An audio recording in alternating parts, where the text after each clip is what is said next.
Good morning guys. आज हम लोग देखेंगे यूनिट 6 का लेक्चर नंबर 6। ओके, इसमें आज हम लोग देखेंगे एनडीटी के एप्लीकेशंस के बारे में। तो चलिए आज हम लोग देखते हैं एप्लीकेशंस ऑफ एनडीटी। ठीक है, एनडीटी का इस्तेमाल हम लोग कहाँ करेंगे इसके बारे में हम लोग समझेंगे, क्यों करेंगे ये समझेंगे। ठीक है, तो चलिए आते हैं। The non destructive test are used किसके लिए? Why? To ensure product integrity and reliability. ठीक है, किसी भी प्रोडक्ट के इंटीग्रिटी के लिए, ठीक है, या फिर उसके रिलायबिलिटी के लिए, ठीक है, कि वो प्रोडक्ट हमारा सही रूप से है, वर्क कर रहा है, सही रूप से सब कुछ ठीक ठाक है। ठीक है, हम लोग उसके इंटीग्रिटी और रिलायबिलिटी के लिए क्या करते हैं? इंश्योर होने के लिए हम लोग उसका टेस्ट करते हैं। और क्या है कि टू कंट्रोल मैन्युफैक्चरिंग प्रोसेस।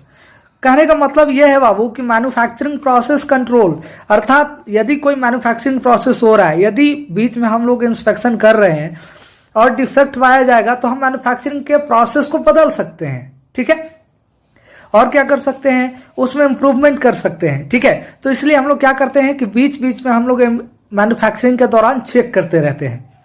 ठीक है, टू लोअर प्रोडक्शन कॉस्ट। अब एक जैसे कि हमने जो प्रोडक्ट इंस्पेक्ट किया, यदि वो गलत है तो हम लोग प्रोसेस को इम्प्रूव करेंगे, और प्रोसेस को इम्प्रूव करेंगे, उस प्रोसेस को एलिमिनेट करेंगे जिससे खराब प्रोडक्ट बन रहा था, नए प्रोसेस को हम लोग अडॉप्ट करेंगे। तो उससे क्या होगा कि जो प्रोडक्शन कॉस्ट होगा वो हमारा कम होगा। क्यों कम होगा? क्योंकि हमारा जो मटेरियल का जो है वो वेस्टेज कम होगा। ठीक है, जो हमारा खराब प्रोडक्ट है वो कम होगा। ठीक है, तो इसके वजह से हमारा ओवरऑल प्रोडक्शन कॉस्ट क्या हो जाएगा? कम हो जाएगा। ठीक है, नेक्स्ट क्या है? To maintain uniformity in quality level. Quality level हमारा एक समान रहेगा। इससे क्या होगा? हमारा क्वालिटी लेवल जो है किसी भी प्रोडक्ट्स का वो एक समान रहेगा, एक तरीके से हम लोग उसको अचीव कर पाएंगे। ठीक है, नेक्स्ट है कि हम लोग एनडीटी कब परफॉर्म कर सकते हैं। तो पहला, ड्यूरिंग मैन्युफैक्चरिंग। जब मैन्युफैक्चरिंग करेंगे तभी भी हम लोग परफॉर्म कर सकते हैं, या फिर मैन्युफैक्चरिंग के बाद कर सकते हैं। ठीक है, या फिर कब कर सकते हैं? जब हमारा प्रोडक्ट पार्ट जो है यूज हो रहा हो तब कर सकते हैं। जैसे कि आपको ये ब्लॉक दिख रहा है, ठीक है, this is the cylinder block. अब ये क्या है बाबू कि इसको कास्टिंग किया जाता है, तो इसमें जो कुछ होल्स दिख रहे हैं वो ड्रिलिंग किए जाते हैं। ठीक है, तो देखो अभी क्या है कि जैसे ही ये कास्ट होकर के आता है, हम लोग इस पर जो है डाई पेनेट्रेशन टेस्टिंग या फ्लोरोसेंट टेस्टिंग करते हैं। उससे क्या होता है कि जो सरफेस पर जो क्रैक्स वगैरह है वो हमको पता चल जाता है। ठीक है, तो ये हो गया ड्यूरिंग मैन्युफैक्चर। अब क्या होता है कि जैसे हमने होल्स वगैरह किया, सब कुछ ओके है, तो उस समय जो हम लोग रेडियोग्राफी टेस्टिंग वगैरह करते हैं, ठीक है, तो वो हो गया आफ्टर मैन्युफैक्चरिंग। अब यदि इसका इस्तेमाल हो रहा है तो इस्तेमाल होने के बाद यदि इंजन में कोई प्रॉब्लम्स आया, उसके बाद हम लोग टेस्टिंग करेंगे। ठीक है, तो ड्यूरिंग ये पीरियड हो गया। यदि वो सही है तो फिर से यूज होगा, नहीं सही है तो वापस निकाल दिया जाएगा। ठीक है, मतलब क्या हो गया? ड्यूरिंग मैन्युफैक्चरिंग, आफ्टर मैन्युफैक्चर, और even on parts that are already in service, यानी कि इन सर्विस। ठीक है, ड्यूरिंग मैन्युफैक्चरिंग और आफ्टर मैन्युफैक्चरिंग। ठीक है, तो ये सारी चीजें हैं हमारा एनडीटी का जो है पार्ट्स का जो हम लोग चेकअप करते हैं, जो टेस्ट करते हैं, वो कब टेस्ट करते हैं उसके बारे में। चलिए अब हम लोग देखते हैं डिफरेंस के बारे में, डिस्ट्रक्टिव टेस्टिंग और नॉन डिस्ट्रक्टिव टेस्टिंग। देखो बाबू क्या है कि डिस्ट्रक्टिव टेस्टिंग और नॉन डिस्ट्रक्टिव टेस्टिंग की जब हम बात करते हैं डिफरेंसेस का, ठीक है, तो ये आपके एकेडमिक के पॉइंट ऑफ व्यू से बहुत ही ज्यादा इंपॉर्टेंट हो जाता है। ये हमेशा पूछा जाता है। ठीक है, मैंने इसमें कई पॉइंट्स लिखे हैं। ठीक है, जो आपको इजिली वे में समझ में आए, जो आप आसानी से लिख सकते हो, ठीक हो, उसको एग्जाम में आराम से लिखना। ठीक है, तो चलो आते हैं। सबसे पहला क्या है तो देखते हैं वन बाय वन करके। Destructive testing. In this type of testing the component or a specimen to be tested is destroyed and can not be reused after test. कहने का मतलब यह है बाबू कि इसमें जो कंपोनेंट यूज होगा, ठीक है, डिस्ट्रक्टिव टेस्टिंग में, वो डिस्ट्रॉयड हो जाएगा और हम उसको दोबारा इस्तेमाल नहीं कर पाएंगे। ठीक है, यही नॉन डिस्ट्रक्टिव टेस्टिंग की बात करें तो इसमें कहता है कि in this type of testing the component or a specimen to be tested is not destroyed and can be used after the test. अर्थात कहने का मतलब यह है कि जो स्पेसिमेन या जो कंपोनेंट्स जो यूज होगा टेस्टिंग के लिए वो डिस्ट्रॉयड नहीं होगा, वो ब्रेक नहीं करेगा, वो फेल्योर नहीं होगा। ठीक है, तो उसको यूज करने के बाद स्पेसिमेन को हम लोग टेस्ट करने के बाद यदि सब कुछ सही मिला टेस्टिंग में तो हम लोग उसको दोबारा यूज कर सकते हैं। ठीक है, नेक्स्ट पॉइंट है डिस्ट्रक्टिव टेस्टिंग। डिस्ट्रक्टिव टेस्टिंग में कौन कौन से आते हैं? टेंसाइल टेस्ट आता है, ठीक है, compression test, shear test, hardness test, fatigue test, impact test, creep test, Charpy test, ठीक है, केमिकल एनालिसिस एटसेट्रा। यही यदि हम लोग नॉन डिस्ट्रक्टिव टेस्टिंग की बात करें तो उसमें आएगा visual inspection, liquid penetrant test, magnetic particle testing, thermography, eddy current, ultrasonic. ठीक है, तो ये सब क्या है कि हमारे जो है डिफरेंट टाइप्स के टेस्टिंग्स है डिस्ट्रक्टिव्स और नॉन डिस्ट्रक्टिव्स में। चलिए, ये सब सारे टेस्ट हैं जो कि अभी मैंने बताया, जैसे कि लेजर टेस्टिंग, लिक टेस्ट और radiography testing, acoustics emission testing. ठीक है, आगे हम लोग देखते हैं, कहता है कि destructive testing is generally performed when component or a specimen can no longer be used in service or in readily replaceable। देखो रिप्लेसेबल, देखो यहाँ पे समझो, कहता है कि डिस्ट्रक्टिव टेस्टिंग में क्या होता है कि जो कंपोनेंट या स्पेसिमेन होते हैं वो टेस्ट के बाद यूज करने के लायक नहीं बचते हैं। ठीक है, और उसको हम लोग वो रिप्लेसेबल होता है। ठीक है, उसको रिप्लेस कर देते हैं हम लोग। ठीक है, आगे क्या कहता है बाबू कि non destructive testing can be performed on component or specimen which is in service. ठीक है, जो कि जो है नॉन डिस्ट्रक्टिव टेस्टिंग जो है वो कंपोनेंट्स जो है, ठीक है, हम लोग उस पे किस पे परफॉर्म कर सकते हैं कि वो सर्विस में रहेगा। लेकिन नॉन डिस्ट्रक्टिव में क्या है कि वो सर्विस में नहीं रहेगा तब परफॉर्म करेंगे, लेकिन ये सर्विस में रहेगा तब परफॉर्म करेंगे, उसके बाद भी हम लोग यूज कर सकते हैं। ठीक है, तो ये होता है हमारा। ठीक है, आगे देखते हैं next point, it can not be repeated on the same specimen. Destructive testing जो है एक का स्पेसिमेन पर रिपीट नहीं किया जा सकता है। ठीक है, वो टूट जाता है, वो ब्रेक कर जाता है, डिस्ट्रक्ट हो जाता है। वही यदि हम बात करें नॉन डिस्ट्रक्टिव का, ठीक है, तो it can be repeated on same specimen. ठीक है, ये क्या होगा, सेम स्पेसिमेन पर हम लोग रिपीट कर सकते हैं। लेकिन डिस्ट्रक्टिव में हम बात करें तो क्या कर सकते हैं कि सेम स्पेसिमेन पर हम लोग रिपीट नहीं कर सकते हैं। आगे डिस्ट्रक्टिव में defects in material can not be found by destructive testing.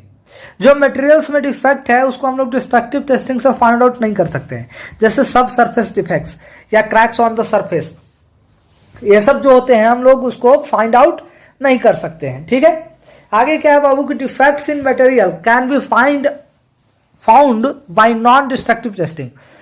अब जैसे जब नॉन डिस्ट्रक्टिव टेस्टिंग होगा तो उसमें जो सरफेस डिफेक्ट्स होगा या सब सरफेस होगा उसको हम लोग फाइंड आउट कर सकते हैं।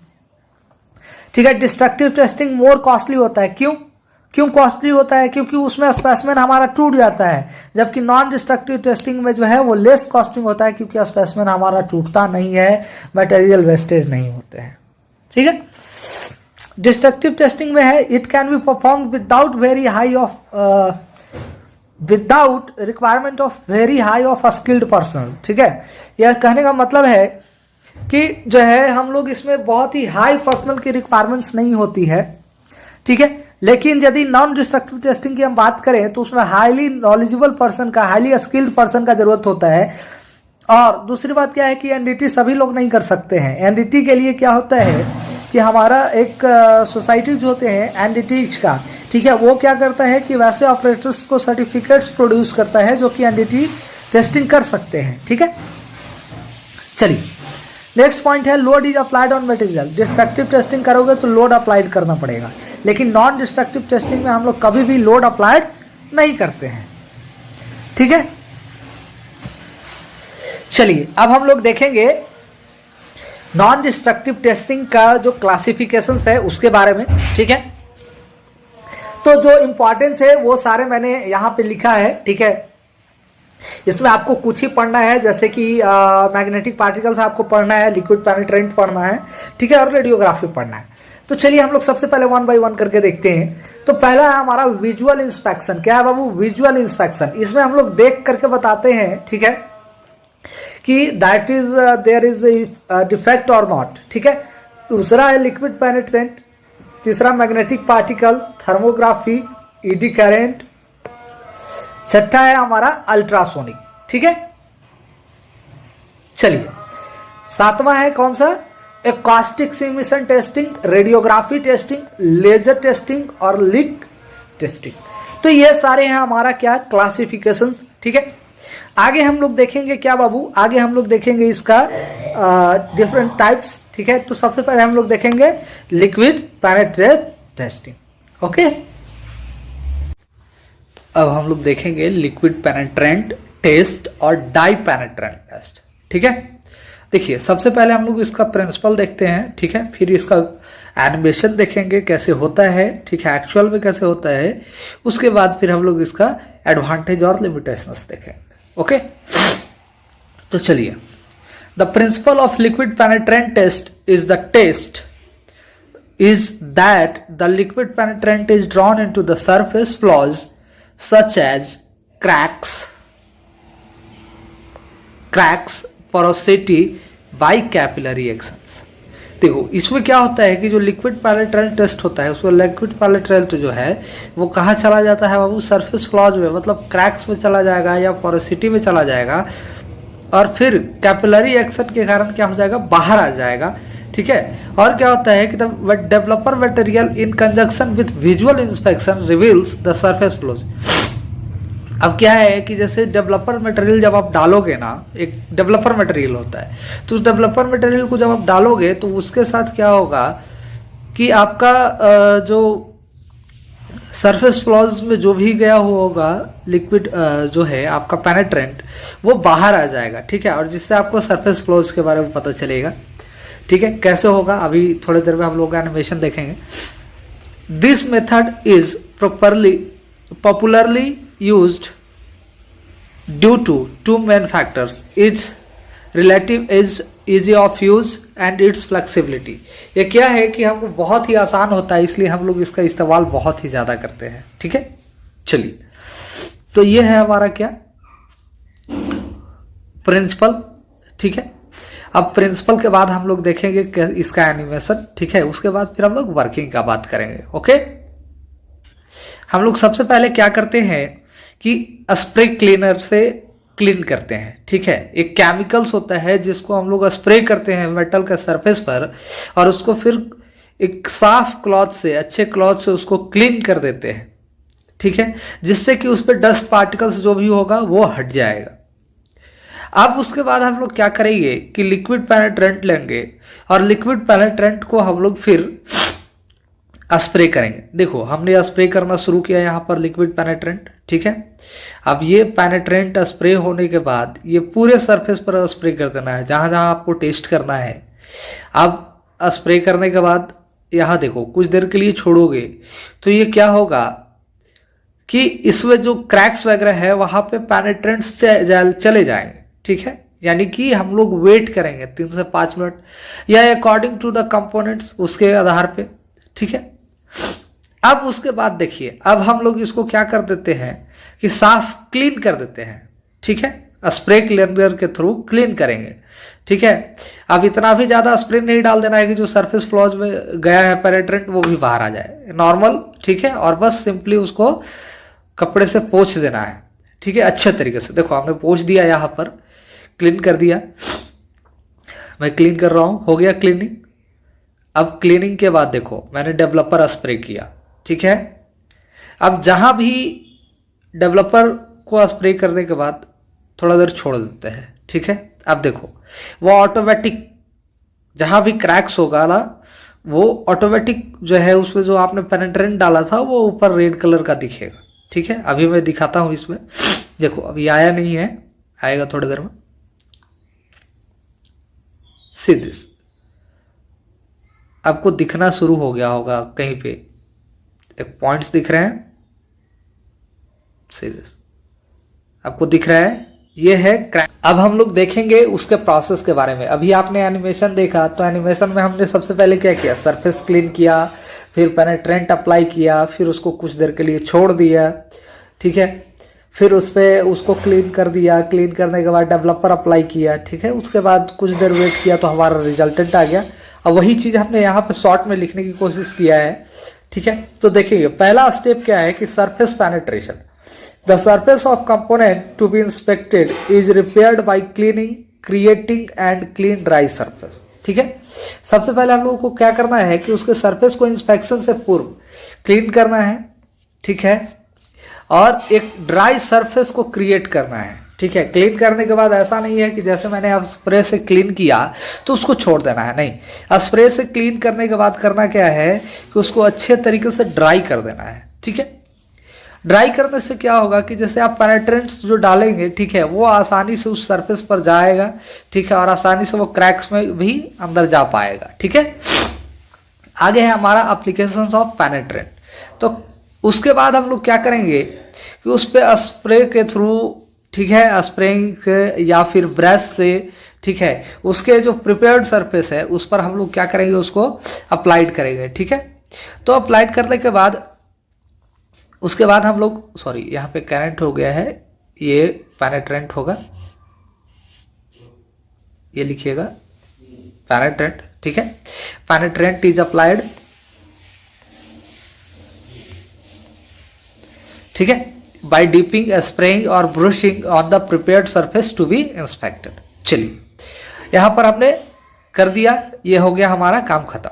उसके बाद हम लोग क्या करेंगे कि उसको कुछ देर के लिए मैंने छोड़ा था 3 to 5 मिनट। अब ये क्या है बाबू कि ये 3 to 5 मिनट्स कोई जरूरी नहीं है, आप जॉब के अनुसार, ठीक है, जिस तरीके का जॉब है उस तरीके से डोयल टाइम्स होते हैं, ठीक है। तो हम लोग एक सफिशिएंट टाइम छोड़ेंगे ताकि पेनिट्रेंट जो है आसानी से इंटर कर सके, ठीक है, उसके डिसकंटिन्यूटी में, सरफेस फ्लॉज में।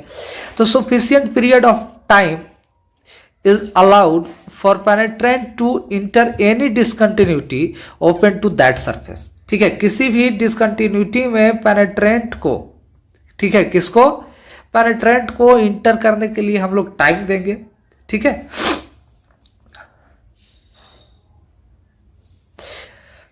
अब उसके बाद क्या करेंगे कि जो अब भी जो मैंने पेनिट्रेंट डाला, ठीक है, डोवेल टाइम हो गया। डोवेल टाइम के बाद उसका जो एक्सेस पेनिट्रेंट्स है जो उसके सरफेस पर है उसको हम लोग क्या कर देंगे बाबू, रिमूव कर देंगे। चल, तो access पेनिट्रेंट is removed in such a manner that will ensure retention of penetrant inside of the discontinuity। कहने का मतलब यह है बाबू कि हम लोग पेनिट्रेंट को इस तरीके से रिमूव करेंगे ताकि हम लोग ध्यान रखेंगे, इंश्योर रहेंगे कि जो पेनिट्रेंट डिसकंटिन्यूटी में गया है वो हमारा क्या हो कि वापस ऊपर वो खत्म ना हो, वो रिमूव ना हो, ठीक है, वो रिमूव नहीं होना चाहिए। क्योंकि यदि डिसकंटिन्यूटी का पेनिट्रेंट रिमूव हो गया तो आप सरफेस डिफेक्ट्स को डिटेक्ट नहीं कर पाएंगे, ठीक है। आगे है आपका एप्लीकेशंस ऑफ डेवलपर। अब हम लोग क्या करेंगे कि जैसे ही आपने रिमूव कर दिया पेनिट्रेंट को, अब आप क्या करोगे कि उस पे डेवलपर अप्लाई करोगे। क्या अप्लाई करोगे, डेवलपर, ठीक है। तो यह developer agent is applied to draw the penetrant liquid from the discontinuities out to the surface and thereby give an enhanced indication of such discontinuities। अब यहां पर ध्यान देना कि जब आप डेवलपर अप्लाई करोगे तो वो क्या होगा कि पेनिट्रेंट लिक्विड जो हो जाएगा वो डिसकंटिन्यूटी के बाहर आ जाएगा, ठीक है। क्या हो जाएगा, डिसकंटिन्यूटी के बाहर आ जाएगा, ठीक है। अब बाहर आने के बाद क्या होगा कि वो एक इंडिकेशन देगा कि यहां पर क्या है कि डिसकंटिन्यूटी है, ठीक है। अगला है आपका एग्जामिनेशन, इंटरप्रिटेशन एंड इवैल्यूएशन। अब जैसे ही वो डिसकंटिन्यूटी के बाहर आया गया तो आप क्या करोगे, विजुअली एग्जामिन करोगे, विजुअली रूप से आपको दिखाई देगा, ठीक है। अब वहां पर देख लो, ठीक है, उसको इंटरप्रेट करो, इवैल्यूएट कर दो, ठीक है, और किस कंडीशंस में है उसके अकॉर्डिंग आप बता दो कि हाँ इसका ये रिजल्टेंट है, ठीक है। यानी कि आफ्टर डेवलपिंग टाइम, ठीक है, the discontinuities are visually examined, ठीक है। अभी मैंने आपको बताया कि आप विजुअली देख सकते हैं, ठीक है, interpreted and evaluated under appropriate viewing conditions, okay. तो ये है हमारा क्या, स्टेप प्रोसीजर्स, ठीक है।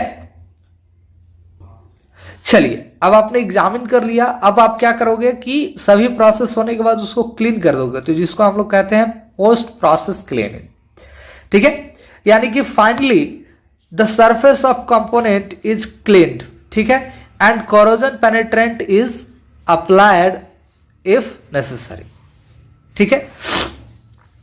यदि मान लो कि यदि आपने उसको किया, टेस्ट किया, ठीक है, तो उसके बाद क्या होगा कि कोई जरूरी तो नहीं है कि सरफेस डिफेक्ट्स हो ही, नहीं भी हो सकता है, ठीक है। हो या नहीं हो, उसको सरफेस को क्लीन कर देना है, ठीक है, और कोरोजन पेनिट्रेंट को अप्लाइड कर देना है, ठीक है, जब जरूरत है तब। यदि जरूरत नहीं हो तो उसको करने की कोई जरूरत नहीं है। ओके, तो ये है हमारा प्रोसेस, ठीक है। अब हम लोग देखेंगे एडवांटेज एंड लिमिटेशंस। चलिए हम लोग देखते हैं एडवांटेज एंड लिमिटेशंस। तो सबसे पहला क्या है बाबू, एडवांटेज क्या है ये समझोगे। Simple and easy to use. ये क्या होता है कि बहुत ही सिंपल होता है और आप आसानी से इसका इस्तेमाल कर सकते हो, ठीक है। दूसरा क्या होता है कि इनएक्सपेंसिव एंड वर्सेटाइल। कहने का मतलब है कि ये कॉस्टली नहीं होगा, ये कम कीमत में हो जाएगा देन अदर्स, ठीक है। इसमें आपको कोई हाई फाई इंस्ट्रूमेंट्स की जरूरत नहीं पड़ती है, आपको सिर्फ कुछ केमिकल्स की जरूरत पड़ती है, ठीक है, जो कि मार्केट में आपको आसानी से मिल जाएंगे, ठीक है, कम खर्च में मिलेंगे। लेकिन अदर टेस्टिंग्स जो होते हैं उसमें आपको कोई अदर्स इक्विपमेंट्स की जरूरत पड़ती है, जिससे कि क्या होता है कि आपको बहुत ज्यादा पैसे खर्च करने पड़ते हैं, ठीक है। ये क्या है, हाईली पोर्टेबल है। कहने का मतलब है कि आप कहीं भी इसका इस्तेमाल कर सकते हो, कोई जरूरी नहीं है कि हम यहाँ पे इस्तेमाल करें, बस उसके केमिकल्स को डाल लो कहीं भी बैग में, कहीं भी जाओ, कहीं भी टेस्ट कर लो, ठीक है। आगे क्या है, highly sensitive to fine tight discontinuities, ठीक है। ये फाइन जो डिसकंटिन्यूटीज होते हैं ना, उसके लिए बहुत ही ज्यादा सेंसिटिव होता है, ठीक है, उसको आसानी से दिखाता है। Applicable to variety of materials, ठीक है, ये किसी भी मटेरियल्स पे, बहुत सारे मटेरियल्स पे आप टेस्टिंग कर सकते हो। आगे क्या है, लार्ज सरफेस एरियाज, ठीक है, और large volume of parts material can be inspected quickly at low cost. अब देखो एक बात बताओ, आप छोटे से पार्ट में लिक्विड पेनिट्रेंट टेस्टिंग करो या बहुत बड़े पार्ट में करो, ठीक है, ये बहुत ही आसानी से हो जाता है और बहुत तेजी से हो जाता है, क्योंकि आपको सिर्फ क्या करना होता है, स्प्रे करना होता है। और डबल टाइम तो अब या तो आप 100 mm स्क्वायर में करो एरिया में, या फिर 1 मीटर स्क्वायर एरिया में करो, ठीक है, या फिर आप और ज्यादा करो, डबल टाइम तो वही रहेगा, ठीक है। तो इस तरीके से क्या होता है कि ये लार्ज वॉल्यूम्स में या लार्ज सरफेस एरिया में जो है जल्दी से हो जाता है, ठीक है। आगे कहता है कि all surface discontinuities are detected in one operations regardless of orientation. कहने का मतलब है कि सभी डिसकंटिन्यूटीज को आप इसमें पता लगा सकते हो, ठीक है। वो कहाँ है, किस लोकेशन पर है, उसका ओरिएंटेशन क्या है, उससे कोई मतलब नहीं है। आप एक ऑपरेशन करोगे, हर जगह पता कर लो, ठीक है। तो ये है हमारा एडवांटेज ऑफ पेनिट्रेंट टेस्टिंग। चलिए अब हम लोग देखेंगे लिमिटेशंस, ठीक है, limitations of liquid penetrant testing. यहां पर ध्यान देना, it can only detect flaws that are open to the surface. देखो क्या है कि यदि ये सिर्फ और सिर्फ सरफेस डिफेक्ट्स को ही डिटेक्ट कर पाएगा, ठीक है, किसको डिटेक्ट कर पाएगा, सिर्फ सरफेस। यदि सब सरफेस डिफेक्ट्स है, अर्थात कहने का मतलब है कि यदि वो सरफेस पर नहीं है तो वो उसे डिटेक्ट नहीं कर पाएगा, ठीक है। आगे क्या है बाबू कि it can not be used on porous and very rough surface. इसके लिए सरफेस फिनिश अच्छा होना चाहिए, ऑब्जेक्ट पोरस नहीं होना चाहिए, क्योंकि पोरस होगा तो आप उसमें सरफेस डिफेक्ट्स का पता नहीं लगा पाएंगे, ठीक है। वो पोरस होने की वजह से क्या होगा कि हर जगह चला जाएगा पेनिट्रेंट्स, और वो जब आप डेवलपर अप्लाई करोगे तो हर जगह से पेनिट्रेंट बाहर आना शुरू हो जाएगा, ठीक है। तो इसलिए नहीं इस्तेमाल कर सकते हैं। अगला क्या है कि surface preparations before testing is critical as contaminants can mask defects, ठीक है। So test surface must be free of all dirts, oil, grease, paint, rust, etc। कहने का मतलब है बाबू कि यदि कोई क्रैक्स वगैरह है, ठीक है, तो यदि उस पर कोई ग्रीज आ गया, ठीक है, वायल हो गया, तो यदि उस सरफेस में चला गया, ठीक है, तो वो क्या होता है कि जैसे ही आप उस पर पेनिट्रेंट अप्लाइड करते हो तो पेनिट्रेंट को वो अंदर जाने से रोक देता है। अब जब वो अंदर जाएगा नहीं, ठीक है, तो आप डेवलपर अप्लाई करोगे तो क्या बाहर आएगा, कुछ नहीं, वो लिक्विड रहेगा, वो वायल्स रहेगा, वही रहेगा, ठीक है। तो इस तरीके से क्या होता है कि हमारा जो सरफेस प्रिपरेशन होता है वो बहुत ही क्रिटिकल होता है, ठीक है, और उसको बहुत ही ध्यान से करना होता है, ठीक है, और अच्छे तरीके से करना होता है।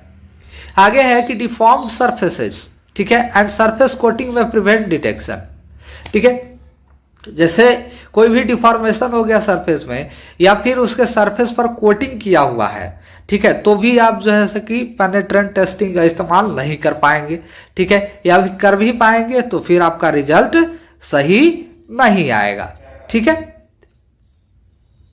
उसके अगला पॉइंट क्या है कि it is necessary to remove all penetrant materials after testing, ठीक है। अभी मैंने आपको कहा कि कोरोजन पेनिट्रेंट, ठीक है, अब यदि आप पेनिट्रेंट नहीं हटाओगे ना तो वो भी कोरोजन का एक कारण बन सकता है, ठीक है। तो हम लोग कोशिश करते हैं कि उसको अच्छे तरीके से पेनिट्रेंट्स को हटा दें, बट क्या है कि आजकल कुछ ऐसे ही एडवांटेजेस आ गए हैं, ठीक है, जिसके वजह से कोरोजन का जो है पेनिट्रेंट का कोरोजन पर उतना कोई असर नहीं पड़ता है, ठीक है। आगे है chemical handling precautions are necessary. अब क्या है कि आप जो भी यूज कर रहे हो सिर्फ केमिकल्स यूज कर रहे हो, ठीक है, तो उसको हैंडलिंग करना जरूरी होता है, because of they have high pressures, ठीक है, वो उसमें उसके जो कंटेनर्स होते हैं उसमें प्रेशर्स होते हैं, ठीक है। और क्या होता है कि वो केमिकल्स जो होते हैं जो हार्मफुल भी हो सकते हैं आपके लिए, ठीक है, आप इनहेल कर लेते हो, ठीक है, या इंडाइजेस्ट कर लेते हो तो वो हार्मफुल हो सकते हैं। तो इसके लिए क्या है कि आपको हैंडलिंग करना पड़ेगा आसानी अच्छे तरीके से, ठीक है, प्रिकॉशंस के साथ। और क्या है कि फायर्स आग लग सकते हैं, ठीक है, या वो जहरीले होते हैं तो आपको ऐसे भी इनहेल या इंडाइजेस्ट करोगे तो नुकसान पहुंचाएंगे। और क्या है कि there is no easy method to produce permanent record, ठीक है, कोई परमानेंट रिकॉर्ड आप नहीं, आपने जो देखा आप उसी को ही रिकॉर्ड कर सकते हो, ठीक है, आपने जो देखा, ठीक है, उसमें कहाँ डिफेक्ट्स है, ठीक है, आपको ये मार्किंग करना पड़ेगा कि हाँ यहाँ पर डिफेक्ट्स पाया गया, ठीक है, नहीं तो आप इसका कोई परमानेंट रिकॉर्ड्स नहीं रख सकते हो, ओके। तो ये था हमारा क्या बाबू लिक्विड पेनिट्रेंट टेस्टिंग के बारे में, ठीक है। आगे हम लोग अदर्स नॉन डिस्ट्रक्टिव टेस्टिंग के बारे में देखेंगे, ठीक है। तो आज के लिए इतना ही, धन्यवाद।